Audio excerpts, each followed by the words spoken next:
Okay, so this evening, it's kind of the end of this little series on LPs that I've been doing. And I'm going to talk about one that's really quite heavy and dense and epic and massive. And it's a great record. So, we're talking Night of 100 Demons by Earthless from 2022. Some great artwork there by Mike Edgington, the bass player.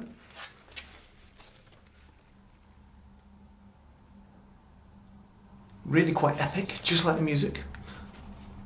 You see this and you kind of know what you're going to get musically, especially if you already know Earthless.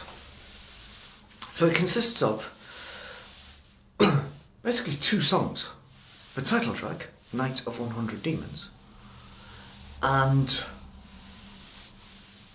the last song, which is Death to the Red Sun, another big long epic that takes up all of side C. So we have a double LP here, 3 sides of music and 1 etching on side D. Now, the title track, as I say, is massive, monstrous piece of music, an epic jam, but still with that strict composition involved. So they will play it accurately every night. There is a composition, even though it sounds like a guitar freakout, with tremendous tribal beats going on from the drummer Mario. I can never remember his name. I can never pronounce his name. Mario let's have a look. That's it, Mario Rubalcaba. I always mess it up. So you've got Mario Rubalcaba on drums, you've got Mike Edgington on bass, and together they make a tremendous rhythm section. And you have the more well-known Isaiah Mitchell, who used to be in the Black Crowes for a while anyway, in the 90s, on guitar and occasional vocals. So they're a three-piece, and they're essentially a jam band, if you haven't heard about Earthless. I can't imagine anybody watching this hasn't heard about Earthless. They're quite well known now. It was different yesterday with Monolord. They're not as well known, they're still quite a young band, but Earthless have been pumping out heavy music for 20 years now, minimum. So is it any good? Well, yes it is. It's absolutely superb. They again have this ability to push the envelope until you think, oh, this is too much, I'm getting bored now, and then change it up and keep it interesting. That's a very difficult thing to do, much like Monolord, but in a different kind of way.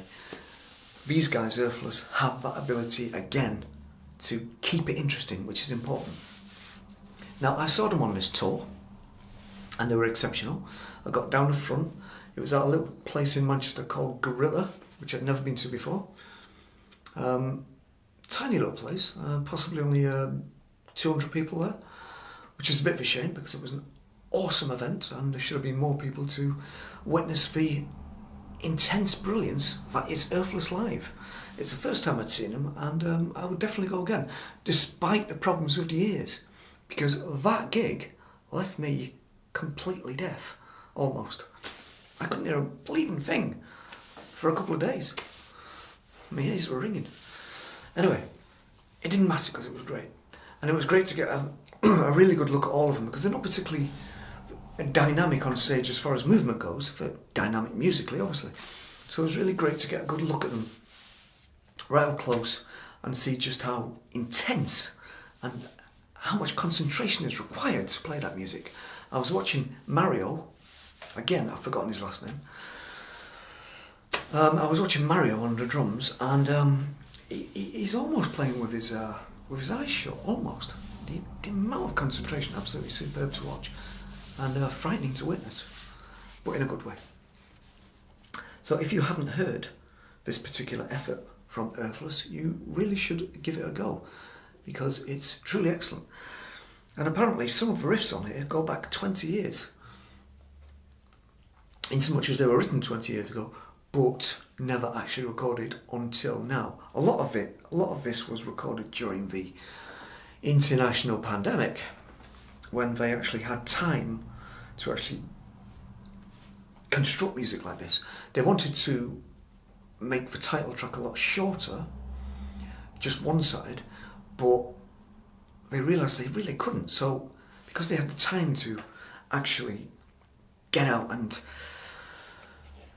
get together, because Isaiah moved much closer to the other two,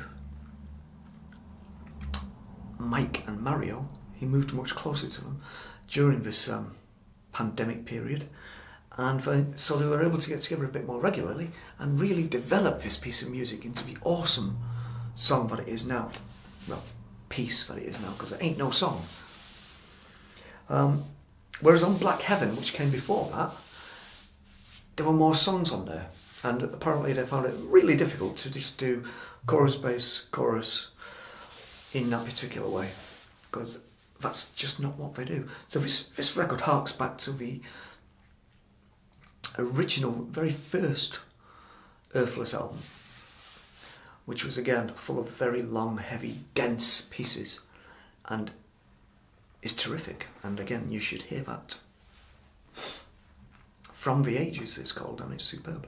So it does remind me a lot of that record, and that's not a bad thing, because Earthless are known for their wild freakouts on guitar and drums and obviously bass. This obviously sounds great because it's on vinyl, and so I would highly recommend getting hold of this, giving it a listen, and giving Earthless a little bit of support. Even if all you do is download it, have a listen anyway, because these guys, they rock really hard, and live they're tremendous. If you get a chance to see them live, they come to your town, as the Americans say, then get out and see them. So that is Earthless, Night of 100 Demons,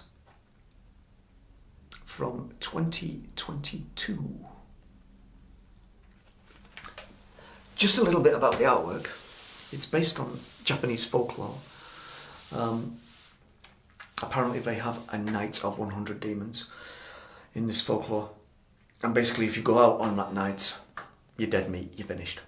And so Mike Edgington delved into this folklore, the traditions, etc., read up on it, and basically put whatever it was, pencil to paper or whatever it was, paintbrush to paper, and from what he'd read and from his own mind, came up with this amazing artwork. So he's clearly a talented guy, bass player and artist. As far as these little videos go, coming tomorrow or the day after or whenever, soon, I'm going to start doing exactly the same thing again, but with CDs. It won't be in any particular order. I've tried to keep this in some sort of chronological order, which is why we're at 2022 now, but this will be much more random. I will literally be just grabbing a CD, having a chat about it, and maybe a little bit of the history of what went on as it was being recorded. So that'll be maybe later this week or early next week, just talking about CDs.